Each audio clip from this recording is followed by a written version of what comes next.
Ang kapayapaan sa buhay ay pwedeng dumating ng natural lang, na hindi pinipilit, likas. May mga taong payapa talaga yung buhay, kahit hindi nila sobrang pagtrabahuhan.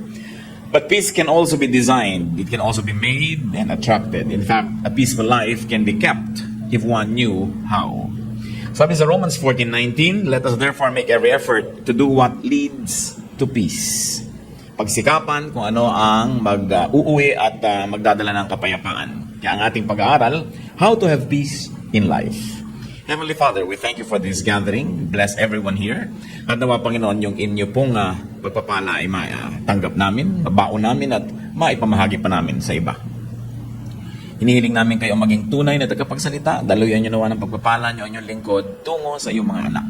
At lahat kami, Panginoon, makatanggap ng bendisyon ninyo.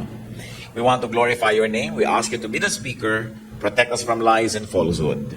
Lord, speak to your people. In the name of Jesus we pray. How to have peace in life? Unang-una, do not needlessly fight the powerful. Marami mga tao po magulong buhay kasi bumabangga nang hindi dapat pinagbabangga at hindi naman kayang banggain. Do not needlessly fight the powerful, especially if you cannot win anyway. Do not needlessly fight power. Sabi nila, don't needlessly fight the force.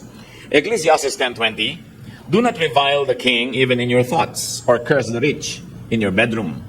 Because a bird of the air may carry your words, and a bird on the wing may report what you say. Sabi, huwag mong pagsalitaan ng masama ang hari o mga mayayaman. Ibig sabihin, yung may mga kapangyarihan sa iyong buhay, sapagkat baka daw lumipad ang balita at makarating, kawawa ka. You will expend so much energy and you will face so much trouble if you fought the wind or the current. Wala kang panalo sa malakas na hangin. Kaya ang ginagawa pati ng mga barko pag may bagyo ay sumisilong sa mga pier. Ang mga eroplano hindi lumilipad dahil bakit ka mananalo sa isang kapangyarihang mas malakas kesa sa iyo. Marami pong mga tao nakakalungkot ang gulo-gulo ng buhay dahil sila ang may likha. Lagi silang bumabangga sa hindi nila dapat banggain. Siguro dahil sa yabang. Yung iba sinasabi, prinsipyo. Pero prinsipyo man dapat may timing yan. Hindi ka pwedeng sugod ng sugod. Hindi pwede na kahit pader ay binabangga mo. Dahil kahit mo yung mabangasan yung pader, sigurado ikaw ay makakaroon din ng pasa. Acts 27:14-15. Before very long, a wind of hurricane force, called the Northeaster, swept down from the island. The ship was caught by the storm and could not head into the wind, so we gave way to it and were driven along. Yan ang sinasabi ng mga misyonero naglalakbay. Kahit misyonero ng Diyos, kahit Diyos ang nagpapadala sa kanila sa misyon, sila may naaanod at nadadali ng malakas na hangin. Kaya marunong din sila dapat sumilong at ipagpaliban, maging ang misyon kung may bagyo. Hindi mo pinagbababangga ang hindi mo dapat banggain. Jonah 1:12-13, nung napakalakas ng bagyo at halos ay lumubog ang barkong sinasa kanila dahil siya ay lumalayo sa inuutos ng Diyos. Sabi niya, pick me up and throw me into the sea. He replied, and it will become calm. I know that it is my fault that this great storm has come upon you. Instead, the men did their best to row back to the land, but they could not, for the sea grew even wilder than before. Lumalaban sila sa makapangyarihan, kahit anong pagsagwa ang gawin nila, hindi nila madala sa pangpang ang kanilang sasakyang dagat, sapagkat lumalaban sa force.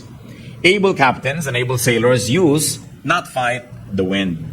Acts 27:13, when a gentle south wind began to blow, they thought that they had obtained what they wanted, so they weighed anchor and sailed along the shore to Crete. Ito na naman mga lingkod ng Panginoon, pero pati ang batas ng kalikasan ay sinusunod at iginagalang, at nung tama na ang panahon, noon lang sila uli-muling naglakbay. Make peace with power. Make peace with the powerful. Make peace with those who have power over you. Kahit sa mga opisina, yung mga executive na lagi may problema, bumabangga sa mas matataas sa kanila. Maliban na ikaw ang may-ari ng kumpanya, kung pinagagagawa yun. Kasi walang mangyayari sa buhay mo dahil lahat ng lakas ng kalaban may gagamitin para kasirain. Luke 14:31-32, or suppose a king is about to go to war against another king. Will he not first sit down and consider whether he is able with 10,000 men to oppose the one coming against him with 20,000? If he is not able, he will send a delegation, while the other is still a long way off, and will ask for terms of peace. Maging sa giyera daw po ay tinitingnan ng mahusay na leader kung kaya niyang labanan yung kanilang haharapin. At kung talo talaga sa bilang pa lang at sa lahat ng kagamitan, hindi na siya susugod sa labanan, makikipagkasundo na. He will send an embassy and ask for peace. What will you get for fighting your superior? Mga bata, mga anak, anong mapapalan yung labanan ng inyong sariling magulang? banggain ang mga sarili niyong tito at tita, ang inyong mga ate, mga tinutulungan, ba ano mapapala niyong binabangga niyo yung tumutulong sa inyo? At kung kayo man ay may tindahan, anong mapapala niyong awayin yung customer niyo na siya namang tunay niyong amo? Sapagkat pag hindi niya tinangkilik ang inyong tindahan o negosyo, ay wala kayong kikitain. Walang mapapala ang taong bumabangga sa mas may kapangyarihan. Kaya dapat iniisip yan maaga pa lang. Una, yung may kapangyarihan na binabangga mo, gagamitin niya yung lakas para laban sa'yo. Pero kung siya ay kaibigan mo, lahat ng lakas niya ay gagamitin niya para katulungan. So hindi mo na kailangan maging banal para isipin ng mga bagay na yan. Maging matalino ka lang, hindi mo lalabanan ang makapangyarihan. Use power to your advantage. So Romans 13:3-5, even the power of those who are above us. For rulers hold no terror for those who do right, but for those who do wrong. Do you want to be free from fear of the one in authority? Then do what is right, and he will commend you. For he is God's servant to do you good. But if you do wrong, be afraid. For he does not bear the sword for nothing. He is God's servant, an agent of wrath to bring punishment on the wrongdoer. Therefore, it is necessary to submit to the authorities, not only because of possible punishment, but also because of conscience. So, merong may otoridad, sumunod ka. May patakaran, sundin mo. Hindi papasok ka sa isang kumpanya, gusto mo labagin lahat ng mga patakaran. Papasok ka sa isang paaralan, ayaw mong sundin ang mga alituntunin doon. Bakit ka pa nagpunta? Sasayangin mo ang lakas mo na bumabangga sa hindi mo kayang itumba. And very importantly, you want a peaceful life, be at peace with God. The ultimate power. Lahat naman ng power ng tao ipahiram lang ng Diyos. Ang Diyos ang tunay na makapangyarihan. So ano mangyayari sa'yo kung nagtatampo ka sa Diyos, nagagalit ka sa Diyos, nagdadabog ka sa Diyos, nagwo-walk out ka sa Diyos? Wala kang panalo doon. Masasaktan ka lang, mahihirapan, at pag hindi mo na kaya, susuko ka rin. It's useless. Romans 5:1, therefore, since we have been justified through faith, we have peace with God through our Lord Jesus Christ. So meron na tayong peace with God. Ang ginagawa lang ng tao, sinisira yun. Kaya kuminsan nawawala yung peace. Then magre-repent, magbabalik loob, bumabalik ulit yung peace. Because peace in life is directly proportionate to our closeness to God. And of course, it is most useless to fight God. Walang nananalo sa hangin. Sa Diyos pa kaya. Isa pa po na dapat nating tandaan para magkaroon ng tahimik na buhay, do not be number one. Do not be the first. Gusto mo lagi kang first sa competition, gusto lagi kang first sa lahat ng contest, first sa lahat ng bagay, siguradong hindi tatahimik ang iyong buhay. Sapagkat ubod ng hirap maging first. At kung sakali man na naging first ka, lalong mahirap manatiling first. At maging si Jose Rizal sa No Limitang Hires sa pamamagitan ng bibig ni Filosofo Tasio, sabi niya, ang pinakamatatayog na puno ang tinatamaan ng kidlat. Mahirap talaga yung number one. Tama na yung number 2 ka, number 3, huwag ka naman ng kulelat. Pero yung number 1, napakahirap niya sa buhay. Nakikita niyo yung mga magulang na pinagsisiksikan ng mga anak na lagi maging number 1, halos wala nang life in children nila. Lagi na lamang puro pagsisika, pag-aaral, puro susulog ng kilay, puro sub-sub sa pag-aaral, hindi na naging child yung child. Pero first. At dahil first ka, laging merong threat na maging second, lagi ka ngayong nakabantay, lagi ka ngayong hindi relax sa buhay. So is it worth it? After all, nobody will remember that you are first. Kahit ka nga maging Miss Philippines, Miss Universe, after 1 year, ang tawag na sa'yo, former beauty queen. Tapos na. Hindi ngayon, kung natural na natural, wala kang kahirap-hirap, nanalo ka, di bale. Pero yung sinagasaan mo na lahat ng tao, binangga mo na lahat ng bagay, hindi ka na nagkaroon ng kasiyahan, tapos para ka lang maging number 1, so what? Nobody likes number 1 people. Pero bang may gusto sa mga number 1? Kinakaingitan lang yan, kinakainisan. At pilit ginigiba ng mga tao, so it's really pointless. It is difficult to get there, and it's more difficult to stay there. Being first attracts much envy. Mga kapatid, mga kaibigan, sikapin ninyo na di kayo kainggitan ng sinuman. Sapagkat napakahirap na kayo ang pinupuntahan ng inggit ng sinuman. Ang inggit ay napakalaking kapangyarihan at ito'y nakasisira sa kinainggitan man. Bagamat mas nakakasira sa nainggit. So ang tao talagang naghahanap ng katahimikan sa buhay, hindi sinisikap niyang huwag masyadong mapansin. Huwag masyadong maging controversial at huwag makainggitan sapagkat mahirap yung kinakainggitan. Envy is terrible energy. Envy is a terrible enemy. So do not be the object of envy. Do not be the object of jealousy. It means don't try to be number 1. Well, as I said, if you could be number 1 effortlessly, then it happens naturally. Wala kang magagawa. Talagang likas ka number 1. Pero para patayin mo ang sarili mo, para kaingitan ka lang ng iba kung lumaon at sirain kang pilit, para ano? Sayang lang. Nakita nyo si Joseph, the dreamer, paborito ng tatay niya, nakakainis na mga kapatid. Ano nangyari? Itinapon sa balon, ibinenta bilang alipin. Nasa Genesis 37 yan. So, while you don't want to be the first, do not be the last. Do not be the least. Wala ka rin katahimikan pagka ikaw yung kulelat. Kasi ikaw naman yung aapihin ng lahat. Ezekiel 22:29, the people of the land practice extortion and commit robbery. They oppress the poor and needy and mistreat the alien, denying them justice. So hindi naman dapat mangyari sa'yo yun. Dapat may katuturan naman na yung buhay, may accomplishment ka, bagamat di ka number one, pero meron ka namang papel sa buhay, kaya hindi ka naman kakawawain ng kapwa mo. Dahil mahirap din magkaroon ng kapayapaan kung ikaw yung kulelat, kung ikaw yung api. You want peace in life? Set your own personal rules and standards in your life. Aside from God's law, which you all must observe, and aside from legal law, which every citizen of a country must observe, develop and stick to your personal standards. Hindi sabihin, ay, kailangan tayo maghanda, birthday mo, kasi kaugalian, kung ayaw mo maghanda, huwag kang maghanda, huwag mong pilitin ang sarili mo. Gumawa ka ng sariling batas ng buhay mo. Basta hindi mo nilalabag yung batas ng bayan at batas ng Diyos.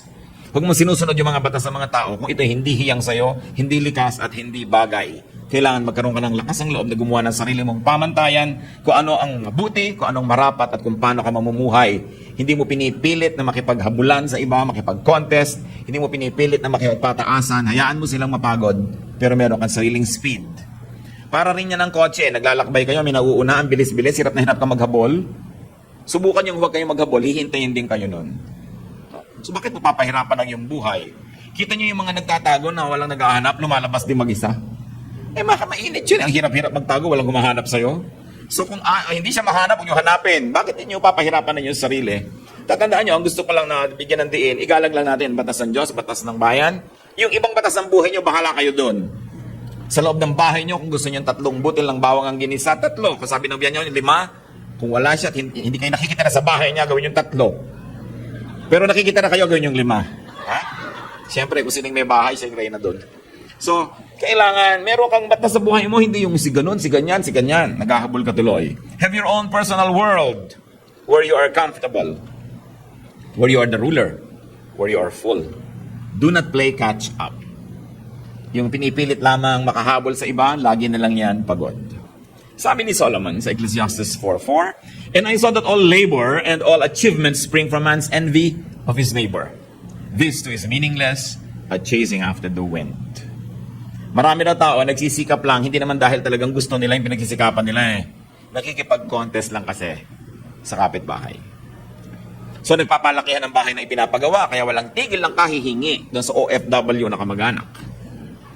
Nagpapalakihan ng TV, nagpapalakasan ng sound system, no? Nagpapagandahan ng cellphone. Sabi, maraming ginagawa ang tao, hindi dahil talagang gusto niya, meron lang siyang ka-contest. So why do it? Hayaan nyo nga na kasing laki ng bahay ang TV niya, di mapapanood nyo pa libre. Huwag kayo nakikipag-contest. Mapapagod lang kayo. You want peace in life? Know and move according to time. Lahat po ng bagay may panahon.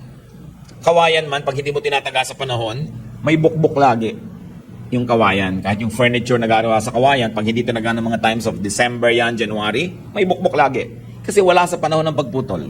Lahat ng bagay may panahon. Ecclesiastes 3 nga sabi, for everything there is a season and a time for every matter under heaven. So beat with the rhythm of the universe. Pag may gagawin kayo, tama ba yung timing? Mararamdaman nyo naman eh.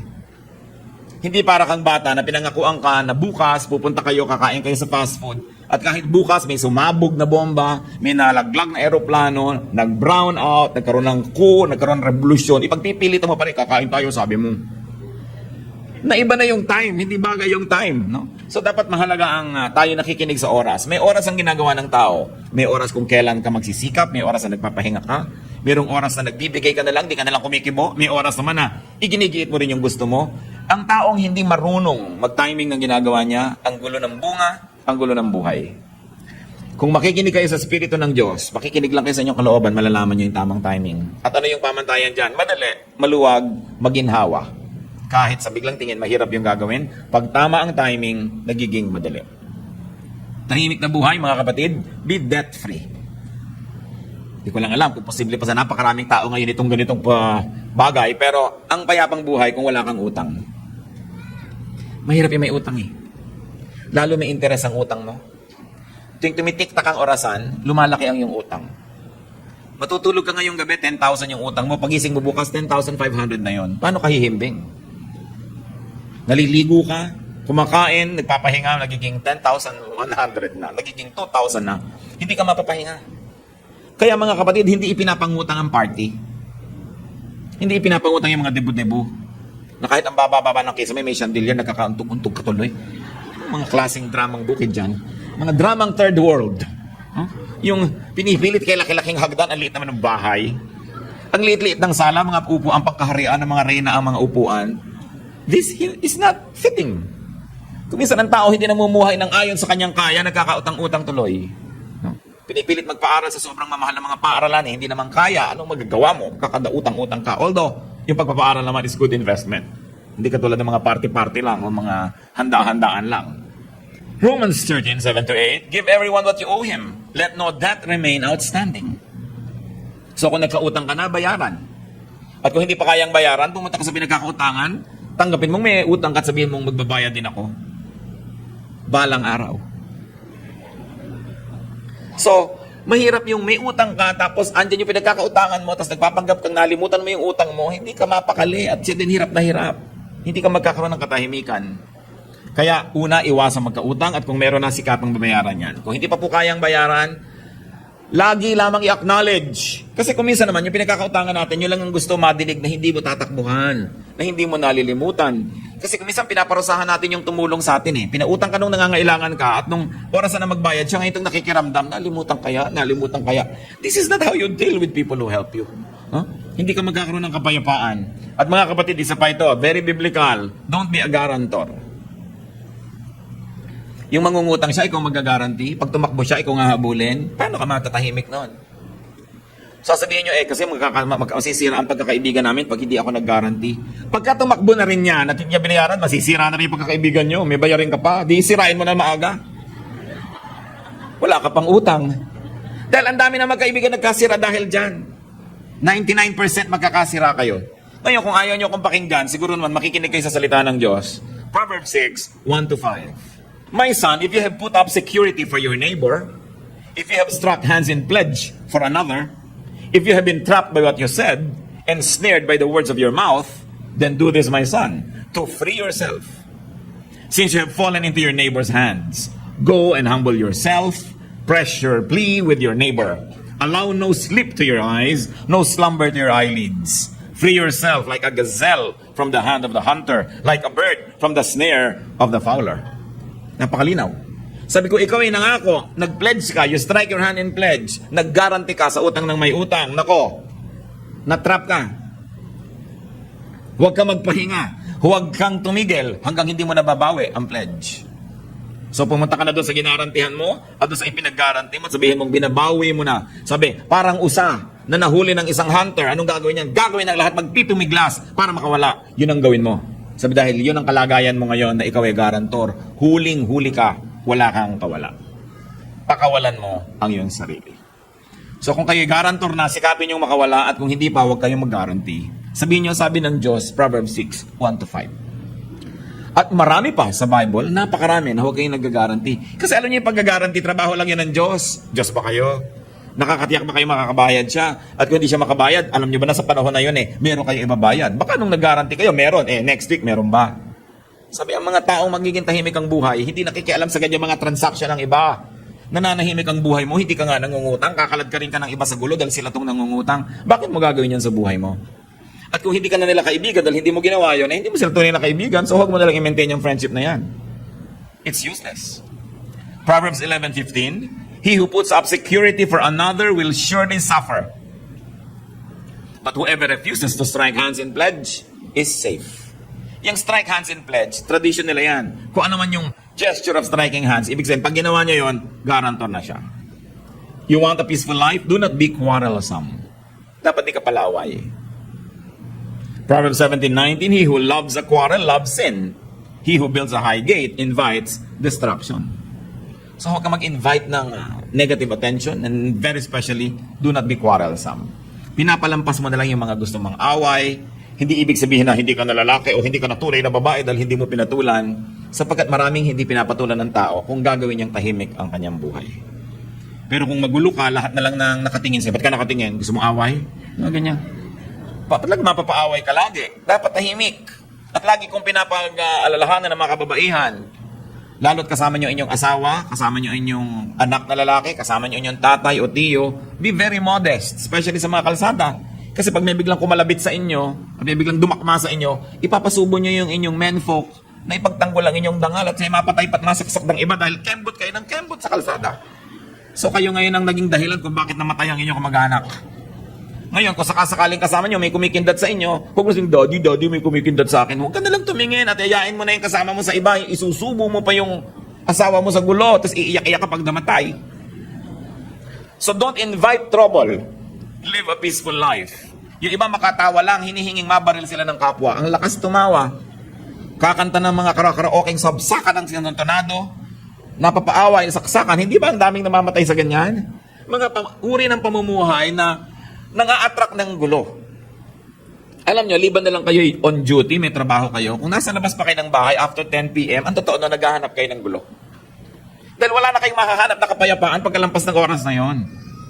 Lahat na ng mga lasing, mga desperado, yung mga mandurukot na wala pang nadukot gabi na, kahit mata nyo, dudukutin na rin yan dahil wala nang maiuwi eh.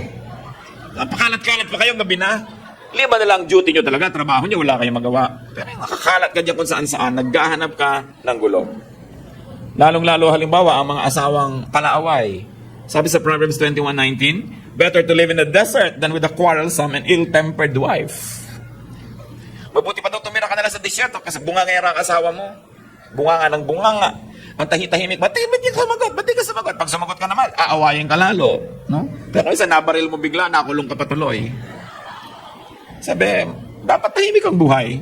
Alam nyo, ang nakakapagtaka, mga kapatid, yung mga mag-asawa na mahigit ng 3-5 years na mag-asawa, tas away pa rin ang away, hindi na ba kayo matututo? Hindi na ba kayo matututong makisama sa inyong asawa, makitungo? Hindi nyo na ba alam kung kailan kayo dapat kumibo at hindi? Hindi nyo na ba alam kung kailan kayo dapat magbigay? Yung ano ba yung bagay na hindi niya isusuko, so ibigay nyo na lang? At yung bagay na hindi niya naman isusuko, ibigay niya sa inyo? Pagka more than 5 years na kayo mag-asawa at hindi pa kayo tumitil magbangayan, maghiwalay na kayo.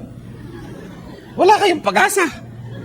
Ngayon, kung ayaw nyo maghiwalay ng todo, gawan nyo ng paraan yan, ayusin yung buhay nyo. Dahil alam nga naman, hanggang tumanda kayo, awayan kayo ng awayan. Alam nyo ba yung hirap ng loob ng mga anak pag nag-aaway ang mga magulang? Lalo mga maliliit pang bata, akala nila maghihiwalay forever. Hindi naman nila kasi alam ang mga trabaho ng matatanda. No? Akala nila magigiba na yung pamilya nila. Sobrang insecurity. Kasi sinasabi ko yan, siguro first 2-3 years, nag-a-adjust pa kayo sa isa't isa, nag-aaway kayo. Pero kung hanggang 5, 7, 10 years, ang pinag-aawayan nyo pa rin kung gaano dapat ka asim ang sinigang, magsigang kayo ng dalawa. Pinag-aawayan nyo pa rin kung anong papanoorin nyo sa TV, magdalawa kayo ng TV o magbigayan kayo. Pinag-aawayan nyo kung electric fan ba, tatama sa inyo o hindi. Kisame ba o sa inyo? Gaano kalayo, kalamig ba dapat ang aircon kung meron kayong ganun? Kung pinag-aawayan nyo pa yon, I'm sure that you are not making any effort at all to adjust. Pinagigitan nyo inyong sarili, ganun din ang ginagawa ng kapwa, hindi na kayo tatahimik pa. You want a peaceful life? Like transcontinental trains, don't stop at every station. Dapat may pinapalampas. Maraming pinapalampas. Another way to have peace in life, be free from needless attachments. Sabi ng 1 Peter 2:16, live as free men. Huwag kayong magpaalipin sa maraming bagay. Yung hulugan, alipin ka niyan eh. Dami mong babayaran. No? Mga bisyo, naalipin ka niyan. Yung sali ka ng sali sa gulo ng iba, na-involve ka. Limit the things and limit the people that can affect you. Dapat konti lang. Pag may mga tao na laging magte-text sa inyo, yung tatawag, yung darating may dalang gulo, i-limit nyo ang pakikitungo sa kanila. Kasi gulo ang dadali nila sa buhay nyo. Do not get involved in many things and in many issues. Kung minsan may nagte-text, hindi ka nasasagot. Magte-text pa, hindi ka sumasagot. Text pa ng text, hindi ka sumasagot. Sabihin mo na, ang di ko pagsagot ay sagot. Ibig sabihin, ayoko nakipag-text sa'yo. Gets mo? Hindi ka na nga sumasagot, hindi ka patitigilan, ano? So, diretsuhin nyo na yung mga ganon. Kasi may mga tao talaga na nakakapagsisit na kilala mo. Meron. Yung mas tahimik sana ang buhay mo kundi sa pumasok sa iyong buhay. So nung na-realize mo yan, dapat unti-unti mo na siyang i-phase out, ipwera. Kasi may mga tao, there are vexations to the spirit. Mag-isip kayo, sino mga vexations sa spirit nyo? Nananahimik kayo, may biglang darating. Siguro kapatid nyo yon, kuminsan nanay nyo yon. No, yung, ang saya-saya ng buhay, enjoy na enjoy ka magkape. Tuwing darating siya, problema ang dala. Tuwing darating siya, reklamo ang dala. Tuwing darating siya, meron siyang mga sumbong. Nagugulo lagi. Limit your engagement. Patirahin nyo siya sa Spratly Islands. Ipagpagawa nyo doon ng bahay. Para tahimik kayo. Alam niyo yung mga magkakamag-anak na sobrang magkakalapit ang mga bahay? Nako, impyerno yan. Kung emergency, nagkakatulungan, pero hindi naman laging emergency. Kadalasan, nag-away yung mag-asawa, nakalipat na sa'yo. Mamaya, yung isa ang lilipat sa'yo, pinipilit ikaw kumampi sa kanya. Ang gulo-gulo.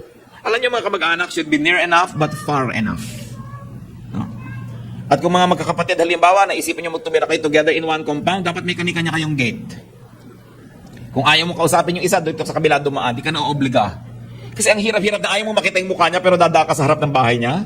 No? Naninigas ang leeg mo sa pagtingin sa halaman para hindi mo siya mapansin. Kung ganito ang kalagayan nyo at kakayanin nyo rin lang, set yourselves free. Why? Kahit may eternal life, in this world, you have only one life to live. Sayang ang buhay mo kung naubos sa konsumisyon. Kung naubos sa inis. Kung naubos sa pagtitimpi. Hindi ganon ang disenyo ng Diyos para sa ating buhay. So, do not indulge in gossip. Kung merong pinakamabilis na daan para malagay sa gulo, sumali ka sa mga chismisan. Pag nagbarilan, isang bala para sa'yo. Pagka nagkademandahan, nakasangkot ka. Pag nagsitahan, ikaw ang pinupuntahan din. Kaya yung mga mahilig sa chismis, ang totoo nun, naguhukay sila ng kakahulugan din nila later. Proverbs 20:19, a gossip betrays a confidence. So avoid a man who talks too much. You want peace? Fly high. Ano yung ginagawa ng mga eroplano pag may bagyo? I-announce ng captain, we are experiencing turbulence. We're going to fly, let's say, 5,000 feet higher. We will fly above the storm. Yung storm kasi dito lang malapit sa Earth magulo. Pagkalampas nun, tahimik ka na sa ibabaw nun eh. Kaya kung kayo ay sanay na maglakbay, nakikita nyo, tahimik ang eroplano. Pero pag magla-landing na, nakakahilo, natatagtag ang eroplano kasi bumababa na eh, mababa na kasi. So dapat mataas. Alam niyo naman siguro ang kahulugan ng talinghaga na yon. Tulad ng Panginoong Jesus, Mark 14:60-61. Then the high priest stood up before them and asked Jesus, "Are you not going to answer? What is this testimony that these men are bringing against you?" But Jesus remained silent and gave no answer. Useless na makipagtalo siya sa mga ito, hindi rin maiintindihan, walang nararating, so he did a class act. Hindi siya sumagot. Hindi lahat ng tanong sinasagot. Hindi lahat ng mga hinihingan ng reaksyon ay binibigyan ng reaksyon. You choose your battles. Napaka-practical po ng Biblia at napakaganda ng mga katuruan kung didibdibin at uunawain. So you want a peaceful life? Do not fight the powerful. Do not be number one. Do not be the last. Set your personal standards. Know and move according to time. Be debt-free.